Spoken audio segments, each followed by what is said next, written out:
Welcome back to my channel. ఈరోజు మీకు ఈ సీరియల్లో ఏం జరిగిందో తెలుసుకోవాలి అనుకుంటున్నారా? అయితే వెంటనే మనం సీరియల్లోకి వెళ్ళిపోదాం. ఇక ప్రణతి నిశ్చితార్థంలో ఉన్న అవనిని చూస్తూ ప్రణతి తనలో తను చాలా కుమిలిపోతుంది. ఇక అవని కూడా ప్రణతి ఎందుకు నిశ్చితార్థం జరుగుతుంటే తన మోహంలో ఏ మాత్రం కూడా సంతోషం కనిపించట్లేదు. అసలు ఏమై ఉంటుంది, తను నాతో ఏం చెప్పాలనుకుంది అని చెప్పి అవని అయితే అలాగే ప్రణతిని చూస్తూ ఉంటుంది. ఇక ప్రణతి అయితే తను చేసే ప్రతి పనిని చేస్తూ ఇక అవనిని చూస్తూ ఉంటుంది. ఇదంతా గమనించిన పార్వతి ఏమైంది, ప్రణతి ఎందుకు అవనిని అలా చూస్తుంది, పైగా నిశ్చితార్థంలో తనకి ఇష్టం లేనట్టు తన మొహంలో ఏమాత్రం కూడా సంతోషం కనిపించట్లేదు, ఏమై ఉంటుంది అని చెప్పి ఇక పార్వతి అయితే తన మనసులో అనుకుంటూ అలానే ఉంటుంది. ఇక ఇదంతా ఇలా ఉండగా పల్లవి కూడా ప్రణతి మొహంలో సంతోషం లేకపోవడాన్ని గమనిస్తుంది. కానీ అవని తనని కొట్టిన సంగతి గుర్తు చేసుకుంటూ ఇది పక్కన పెట్టి అవని మీద కోపంతో రగిలిపోతుంది. ఇక నిశ్చితార్థ వేడుకలు పూర్తయిన తర్వాత అబ్బాయి వాళ్ళు అక్కడి నుంచి వెళ్ళిపోతారు.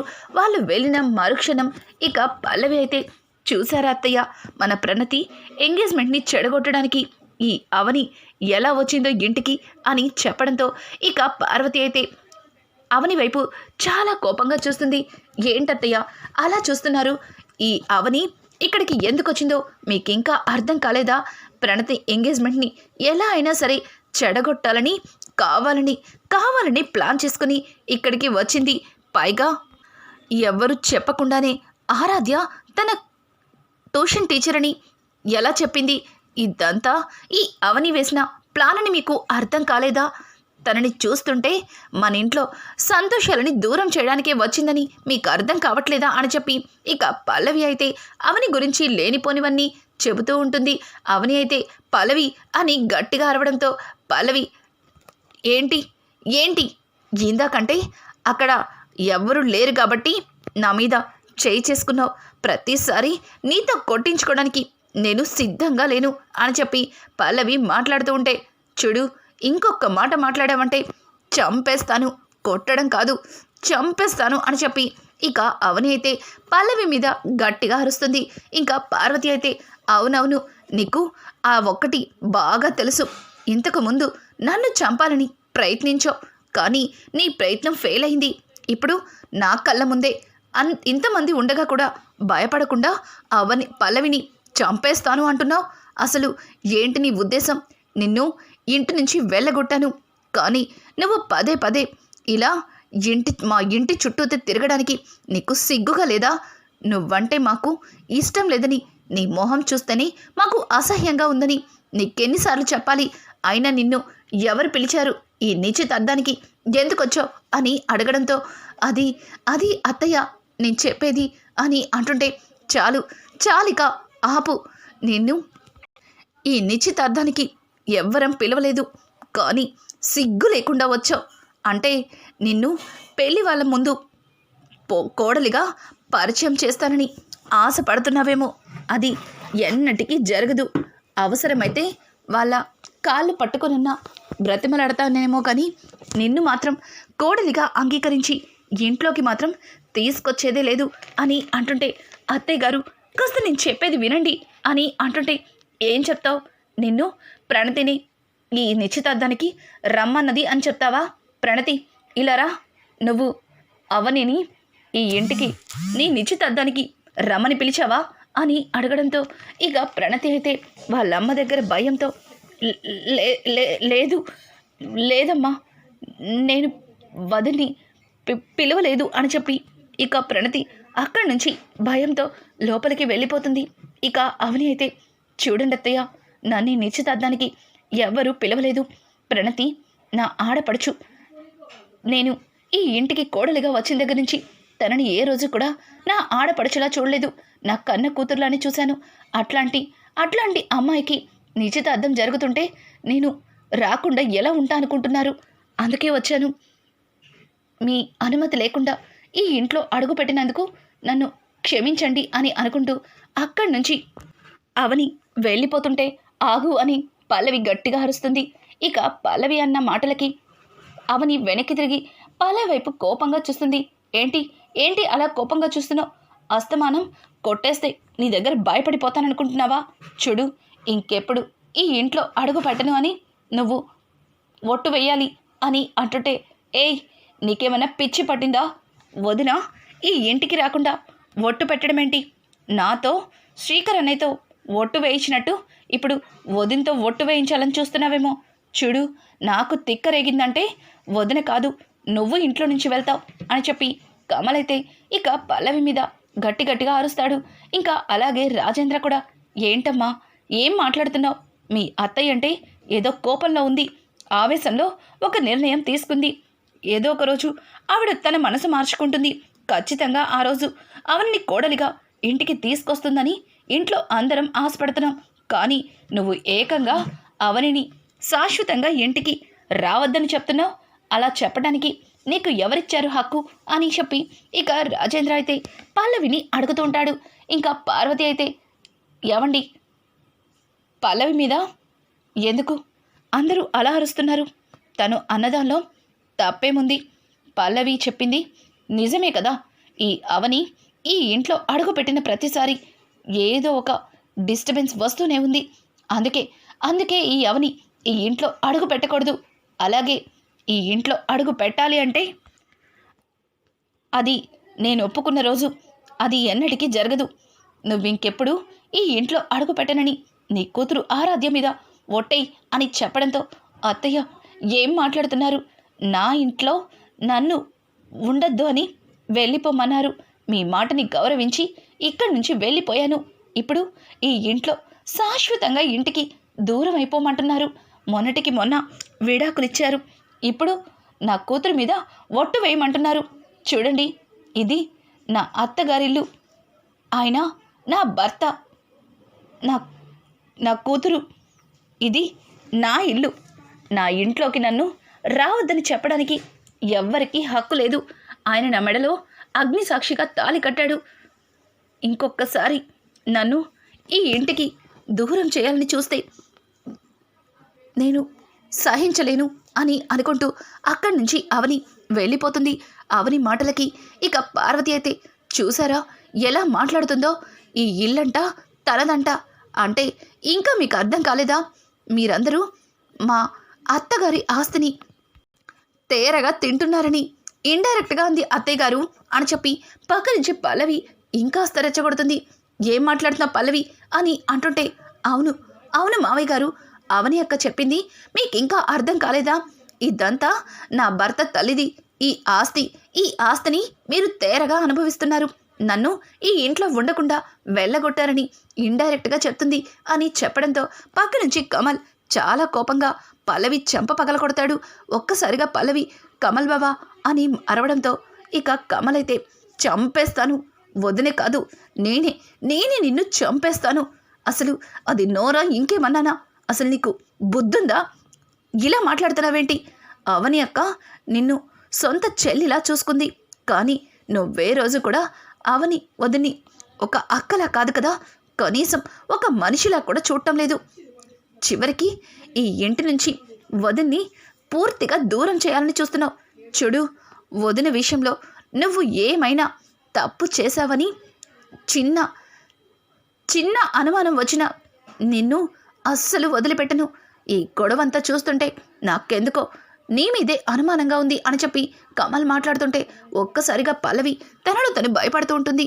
ఇక ఇది ఇలా ఉండగా పార్వతి అయితే, ఏవండి ఇప్పుడే చెప్తున్నాను, ఇంకొక వారంలో ప్రణతి పెళ్లి పెట్టుకున్నాం.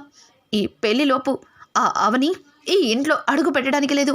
అలాగే ఈ ఇంట్లో ఎట్లాంటి గందరగోళం జరగడానికి వీల్లేదు అని చెప్పడంతో ఆ మాటలకి రాజేంద్ర, చూడు పార్వతి, నువ్వు చాలా పెద్ద తప్పు చేస్తున్నావు. ఇంటి కోడల్ని కోడలే కాదన్నావు, లేని అమ్మాయిని ఉందని చెప్తున్నావు. అసలు నువ్వేం చేస్తున్నావో నాకు అర్థం కావట్లేదు. నరసింహ కుటుంబానికి మనం అబద్ధాలు చెప్పామని మోసం చేశామని తెలిస్తే ఈ పెళ్లిని క్యాన్సిల్ చేసుకుంటారు. తరువాత మన అమ్మాయి భవిష్యత్తు ఏమవుతుందో అది ఆలోచించు అని అంటుంటే, చూడండి అట్లాంటిదేదీ జరగదు, అలా ఏమీ జరగకుండా నేను చూసుకుంటాను. కానీ మీరు పెళ్లి వారి దగ్గర కాస్త నోరు జారకుండా ఉంటే చాలా మంచిది అని అనుకుంటూ అక్కడి నుంచి పార్వతి ఇక లోపలికి వెళ్తుంది. ఇంకా ప్రణతి గుర్తొస్తుంది. ఇక పార్వతి అయితే ప్రణతి కోసం ప్రణతి ఉన్న గదిలోకి వెళ్తుంది. కానీ అక్కడ ప్రణతి కనిపించదు. ఇదేంటి ప్రణతి, ఏమైంది ప్రణతి, ప్రణతి అని చెప్పి ఇక గది మొత్తం వెతుకుతూ ఉంటే అక్కడ ప్రణతి కనిపించదు. ఏవండి, ప్రణతి తన గదిలో లేదండి అని అంటూ ఉంటే, అదేంటి పార్వతి అలా మాట్లాడుతున్నావు, ప్రణతి లేకపోవడం ఏంటి, మనందరం ఇక్కడే ఉన్నాం కదా, తను ఎక్కడికి వెళ్ళుంటుంది అని ఇక అందరూ కూడా ఇంట్లో తల వైపు అలాగే గార్డెన్లో అంతా వెతుకుతూ ఉంటారు.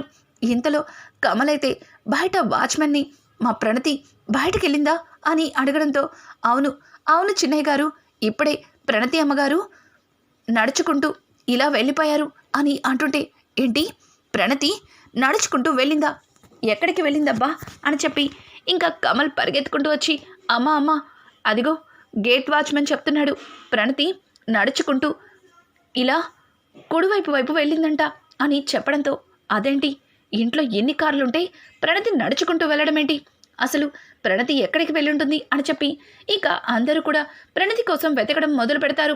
ఇక ఇక్కడ చూస్తే అవని అయితే ఇంటికి వెళ్తూ ఉంటుంది. ఇంకా అనుకోకుండా అవనికి దూరం నుంచి ప్రణతిలా అనిపిస్తుంది. ఇదేంటి ప్రణతిలా కనిపిస్తుంది అని చెప్పి అవని అయితే అలానే చూస్తుంది. ఇక ప్రణతి అయితే అక్కడే పక్కన ఉన్న ఒక చెరువులో దూకేయాలి అనుకుంటుంది. ఇంకా అక్కడికి వెళ్ళి చెరువులో దూకేద్దాము అనుకునే టయానికి ఇంకా అవని అక్కడికి వస్తుంది. ప్రణతి అని పిలవడంతో, ప్రణతి నన్ను క్షమించండి వదిన, నాకు ఇది తప్ప ఇక ఎట్లాంటి అవకాశం లేదని అర్థమైపోయింది, దీనికి పరిష్కారం నా చావే అని చెప్పడంతో ఒక్కసారిగా అవని షాక్ అయిపోతుంది. ఏం మాట్లాడుతావు ప్రణతి, ఆగు, ఆవేశపడకు, నువ్వు చచ్చిపోవడమేంటి, నువ్వు ఏం తప్పు చేసావు, ఆగు, నువ్వు నన్ను దగ్గరికి రానివ్వు అని అంటుంటే, వద్దు నా దగ్గరికి రావద్దు, నేను పాపాత్మురాల్ని, మీరు అనుకున్నంత మంచిదాన్ని కాదు, నా వల్ల మన కుటుంబానికి మచ్చ ఏర్పడే అవకాశం ఉంది, అందుకే నేను బ్రతకూడదు అని చెప్పి ఇక ప్రణతి అయితే అవనితో చెప్పడంతో ఒక్కసారిగా అవని, ప్రణతి ఆగు ఆగు అని దగ్గరికి వెళ్ళి ఇక ప్రణతి చెయ్యి పట్టుకుని వెనక్కి లాగుతుంది. కానీ ప్రణతి చేతిని వదిలించుకొని నీళ్ళలో దూకేయడానికి చాలా ప్రయత్నిస్తుంది. ఇక అవని అయితే ప్రణతి చెంప చెల్లు మనిపిస్తుంది. ఒక్కసారిగా ప్రణతి ఏడ్చుకుంటూ వదినా అని ఇక అవనిని హక్ చేసుకుంటుంది. అవని అయితే, ఏమైంది ప్రణతి, ఎందుకు ఇలా చేస్తున్నావు అని అడగడంతో, నన్ను క్షమించండి వదినా, నేను చాలా పెద్ద తప్పు చేశాను, ఇప్పుడు నాకు ఏం చేయాలో అర్థం కావట్లేదు అని అంటుంటే, ఏమైంది ప్రణతి, ఏం చేసావు నువ్వు, ఉదయం నీ నిశ్చితార్థంలో కూడా చూశాను, నీ మొహంలో ఏమాత్రం సంతోషం కనిపించలేదు, పైగా నువ్వు చాలా భయపడుతున్నావు, అలాగే చాలా బాధపడుతున్నావు, ఏం జరిగింది అని అంటూ ఉంటే ఇక ప్రణతి అయితే, వదిన నేను చాలా పెద్ద తప్పు చేశాను వదిన, ఒక అబ్బాయిని ప్రాణానికి ప్రాణంగా ప్రేమించాను, కానీ వాడు నన్ను ప్రేమించలేదు, నా డబ్బుని ప్రేమించాడు, అది తెలియక వాడి చేతిలో ఘోరంగా మోసపోయాను, ఇప్పుడు వాడు నా పెళ్లి ఏర్పాట్లు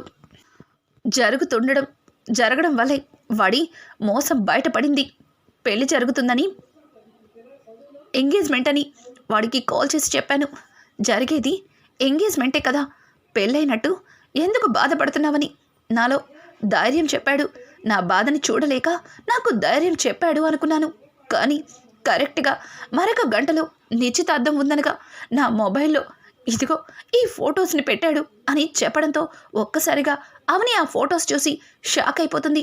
ఎందుకంటే ఆ ఫొటోస్లో ప్రణతి అలాగే ఆ అబ్బాయి కలిసి దిగిన ఫోటోలు, వాటిని పెళ్లి వాళ్ళకి చూపిస్తానని, అలాగే నిన్ను నీ కుటుంబాన్ని నడి రోడ్డు మీద పడేస్తానని, నా పరువు తీసేస్తానని నాతో తప్పుగా మాట్లాడుతున్నాడు, తనని ఎంతలా వేడుకున్నా నా మాట వినటం లేదు, నేను మోసపోయాను, ప్రేమిస్తున్నాను అనుకున్నాను, కానీ ఒక మోసగాడిని, ఒక కసాయివాణ్ణి ఇంత గుడ్డిగా నమ్ముతున్నానని అస్సలు అనుకోలేదు అని అంటుంటే, చూడు ప్రణతి, నువ్వు చెప్పిందంతా నాకు అర్థమైంది, వాడు ఇదంతా ఎందుకు చేస్తున్నాడు అని అడగడంతో వాడికి డబ్బు కావాలంట అని చెప్పడంతో ఒక్కసారిగా అవని షాక్ అయిపోతుంది. డబ్బు కోసమా? వాడు ఎంత డబ్బు అడుగుతున్నాడు అని చెప్పడంతో దానికి ప్రణతి వాడు 1,00,00,000 అడుగుతున్నాడు వదిన. వాడికి ఇంతకు ముందు నేను 10 లక్షలు ఇచ్చాను, కానీ అవి వాడికి సరిపోవంట. ఇప్పుడు 1,00,00,000 అడుగుతున్నాడు. అమ్మకి తెలియకుండా దాచుకున్న డబ్బులు, అలాగే నా గోల్డ్ కూడా వాడికే ఇచ్చేశాను అని చెప్పడంతో ఇక అవని అయితే చాలా కోపంగా ప్రణతి చెంప చెల్లు అనిపిస్తుంది. ఎందుకు చేసావు ఈ తప్పు అని అంటుంటే అందుకే ఈ నిజాన్ని నాతోనే చచ్చిపోవాలని ఇట్లాంటి నిర్ణయం తీసుకున్నాను, నన్ను వదిలిపెట్టండి. ఇక ప్రణతి అయితే వెళ్ళి నీళ్ళల్లో దూకేస్తుంది. ఒక్కసారిగా ప్రణతి అలా నీళ్ళల్లో దూకేయడంతో అవని షాక్ అయిపోతుంది. ఇక అనుకోకుండా నీళ్ళల్లోకి మరొక వ్యక్తి దూకడం చూపిస్తారు. ఇక అతనైతే ప్రణతిని కాపాడి బయటకి తీసుకొస్తాడు. అతను ఎవరో కాదు, శ్రీకర్ని చూసిన అవని శ్రీకర్ అని చెప్పి ఇంకా శ్రీకర్ దగ్గరికి వెళ్తుంది. ప్రణతిని బయటికి తీసుకొచ్చి ప్రణతి మింగిన నీళ్ళన్నింటినీ కూడా కక్కిస్తారు. ఎందుకు చేసావు ప్రణతి ఈ పని? నిన్ను ఎప్పుడు కూడా నా ఆడపడచు అనుకోలేదు, నా కన్న బిడ్డవనుకున్నాను. నువ్వు మా నుంచి దూరం అయితే మేము ఎట్లా తట్టుకుంటామనుకుంటున్నావు? అయినా నిన్ను ఇన్ని కష్టాల్లోకి వదిలేస్తామనుకుంటున్నావా? చూడు, దానికి ఏదో ఒక పరిష్కారం నేను చూస్తాను. నువ్వు బుద్ధిగా మావయ్య గారు చూసిన అబ్బాయిని పెళ్లి చేసుకో అని చెప్పడంతో ఒక్కసారిగా ఇక పక్కన ఉన్న శ్రీకర్ కూడా, చూడు ప్రణతి, నువ్వు ఎట్లాంటి పరిస్థితుల్లో చచ్చిపోవాలని నిర్ణయించుకున్నావో నాకు అర్థమైంది. చూడు, వదిన చెప్పినట్టు బుద్ధిగా నాన్న తీసుకువచ్చిన అబ్బాయిని పెళ్లి చేసుకో అని అంటూ ఉంటే ఆ మాటలకి ప్రణతి, మీరు చెప్పినట్టుగానే నాన్నగారు తీసుకువచ్చిన అబ్బాయిని పెళ్లి చేసుకుంటాను, కానీ ఆ అబ్బాయితో నేను సంతోషంగా ఉండగలనా? వాడు నన్ను సంతోషంగా ఉండనిస్తాడా? వాడికి 1,00,00,000 రూపాయలు నేను ఇవ్వకపోతే వాడు ఆ ఫొటోస్ అన్నింటినీ బయట పెడతానంటున్నాడు. పైగా వాటిని సోషల్ మీడియాలో అప్లోడ్ చేస్తా అంటున్నాడు. దానివల్ల మన కుటుంబ గౌరవం ఏమవుతుందో మీకు తెలియంది కాదు. తరువాత నన్ను పెళ్లి చేసుకోవాలి అనుకున్న వ్యక్తి నన్ను పెళ్లి చేసుకుంటాడా? నాతో సంతోషంగా కాపురం చేస్తాడా అని చెప్పి ఇంకా ప్రణతి చెప్పిన మాటలకి ఒక్కసారిగా అవని అలాగే ఇక శ్రీకర్ ఇద్దరు కూడా షాక్ అయిపోతారు. ఇక అవని అయితే, చూడు ప్రణతి, నువ్వు ప్రశాంతంగా పెళ్లి గురించి ఆలోచించు, ఇక జరిగేది మేం చూసుకుంటాం అని చెప్పి ఇక అవని అయితే ప్రణతిని జాగ్రత్తగా శ్రీకర్తో పంపిస్తుంది. ఇక అవని అయితే అసలు ఎవడు వాడు, ఎందుకు ప్రణతిని ఇబ్బంది పెడుతున్నాడా అని ఆలోచిస్తూ ఇంటికైతే వెళ్తుంది. ఇక ఇక్కడ చూస్తే ప్రణతిని తీసుకొస్తున్న శ్రీకర్ని చూసి ఇక వెంటనే కుటుంబం మొత్తం ప్రణతి దగ్గరికి వస్తుంది. అమ్మ ప్రణతి, ఏమైంది? ఎవ్వరికీ చెప్పకుండా ఎక్కడికి వెళ్ళావు అని అడగడంతో ఇక శ్రీకర్, అది నాన్న, తనకి పెళ్లి సంబంధం కుదిరితే తను కోనేట్లో స్నానం చేసి అమ్మవారి గుడికి వస్తానని మొక్కుకుందంట. చూడండి, ఎవ్వరికీ చెప్పకుండా ఎట్లా వెళ్ళిపోయిందో అని చెప్పి ఇక శ్రీకర్ అయితే ఇంట్లో వాళ్ళతో అబద్ధం చెప్తాడు. ఇంకా పార్వతి అయితే, పిచ్చి పిల్ల, గుడికి వెళ్తానంటే మేమందరం రామా, ఎవ్వరికీ చెప్పకుండా ఇలా వెళ్ళిపోతే మేమందరం ఎంత భయపడ్డామో తెలుసా? లోపలికి రా పల్లవి, ప్రణతిని లోపలికి తీసుకెళ్ళి తన తలారబెట్టు అని చెప్పి ఇక పల్లవికి ఇస్తుంది. పల్లవి అయితే ప్రణతిని అనుమానంగా చూస్తుంది. దీన్ని చూస్తుంటే ఇది గుడికి వెళ్ళినట్టు కనిపించట్లేదు. దీని మొహంలో భయం కనిపిస్తుంది. ఇది ఏ మాత్రం కూడా పెళ్ళన్న సంతోషమే దీని మొహంలో కనిపించట్లేదు. పైగా ఇది గుడికి వెళ్ళినట్టు అనిపించట్లా, చావడానికి వెళ్ళినట్టు అనిపిస్తుంది. దీనికి ఈ పెళ్ళి ఇష్టం లేదా? ఏదో జరిగింది. అవనిని ఉన్నట్టుండి నిశ్చితార్థానికి వచ్చిందంటే ఖచ్చితంగా అవనిని, ఈ ప్రణతిని రమ్మని పిలిచుంటుంది అని చెప్పి ఇక పల్లవి అయితే ప్రణతిని అనుమానంగా చూస్తూ ఉంటుంది. ఇక ప్రణతి, ఏమైంది? ఎందుకలా ఉన్నావు? నిశ్చితార్థం అయిన తర్వాత నీ మొహంలో ఏ మాత్రం కూడా సంతోషం కనిపించట్లేదు. పర్వాలేదు, నేనేమనుకోను. నీకేదన్నా ప్రాబ్లంగా ఉందా? నాతో చెప్పు. ఖచ్చితంగా నీ ప్రాబ్లాన్ని నేను సరిచేస్తానని చెప్పి ఇక పల్లవి అయితే ప్రణతిని ఫోర్స్ చేస్తూ అడుగుతుంది. ప్రణతి, అదేం లేదు వదినా, నేను బాగానే ఉన్నాను. మీరు పొరపాటు పడుతున్నారు. నేను డ్రెస్ చేంజ్ చేసుకోవాలి, మీరు బయటికి వెళ్ళండి అని చెప్పి ఇక పల్లవిని బలవంతంగా బయటికి పంపిస్తుంది. కానీ పల్లవి మాత్రం ప్రణతి మీద అనుమానంగానే ఉంటుంది. ఇంకా పల్లవి అయితే ఏం జరిగిందో తెలుసుకోవడానికి ఆలోచిస్తూ ఉంటుంది. ఇంతలో చక్రధర్ ఇక పల్లవికి కాల్ చేస్తాడు. పల్లవి, డాడేంటి ఇప్పుడు కాల్ చేస్తున్నాడని ఇక తన మొబైల్ తీసుకుని పక్కకైతే వెళ్తాడు. ఇక చక్రధర్ అయితే, బేబీ, నేను విన్నది నిజమేనా అని అడగడంతో ఒక్కసారిగా ఇక పల్లవి అయితే, ఏమైంది డాడ్, దేని గురించి అని అడుగుతుంటే, అదే నీ ఆడపడుచు ప్రణతికి నిశ్చితార్థం జరిగిందంటగా, కానీ కనీసం మాకు ఒక్క మాట కూడా చెప్పలేదు అని అంటుంటే, ఓ అదా, ఏదో అనుకోకుండా సడన్గా జరిగిపోయింది. వాళ్ళు పెళ్లి చూపులకి వచ్చారు, కానీ ఆ అబ్బాయి ఇంకొక వారంలో లండన్ వెళ్ళిపోతాడంట. అందుకే నిశ్చితార్థం కూడా చేసేసుకున్నాం అని అంటుంటే, మరి నీ ఆడపడుచు ఎందుకు చచ్చిపోవాలనుకుంటుంది అని చెప్పడంతో ఒక్కసారిగా పల్లవి షాక్ అయిపోతుంది. ఏం మాట్లాడుతున్నారు డాడ్? ప్రణతి చనిపోవడం ఏంటి అని అంటుంటే, ఇంకా చెరువు దగ్గర అవని ప్రణతిని కాపాడిన సంగతి, అలాగే అక్కడికి శ్రీకర్ కూడా వచ్చిన సంగతి అంతా కూడా ఇక చక్రధర్ అయితే పల్లవికి చెప్తాడు. ఒక్కసారిగా పల్లవి షాక్ అయిపోతుంది. ఏం మాట్లాడుతున్నారు డాడ్? ఇదంతా నిజమా అని అంటుంటే, అవును బేబీ, అవును. మీటింగ్ నుంచి జింటికి వెళ్తుంటే అవని కనిపించింది.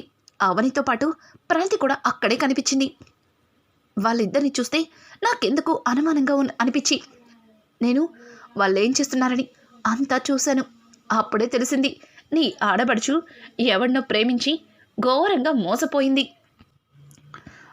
దానివల్ల మీ ఆడబడుచు ఏదో ప్రాబ్లంలో అయితే ఉంది. కానీ ఇప్పుడు ఆ అవని ఆ ప్రాబ్లమ్స్ అన్నింటినీ తీసేసి తనని మీ మావయ్య గారు తీసుకువచ్చిన సంబంధంతో పెళ్లి జరిపించాలని అనుకుంటుంది.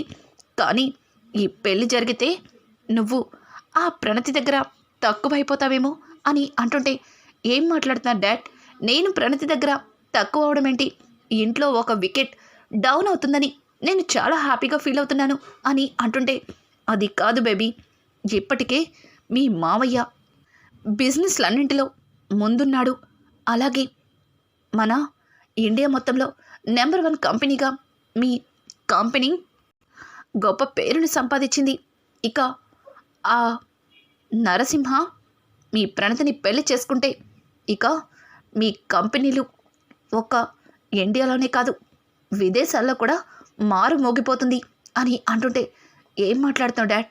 నాకు అర్థం కాలేదు అని అడగడంతో ఆ మాటలకి ఒక్కసారిగా పల్లవి షాక్ అయిపోతుంది. అంటే ఆ ప్రణతి, అవును, ఆ ప్రణతి నీకంటే ఎక్కువలో ఉంటుంది.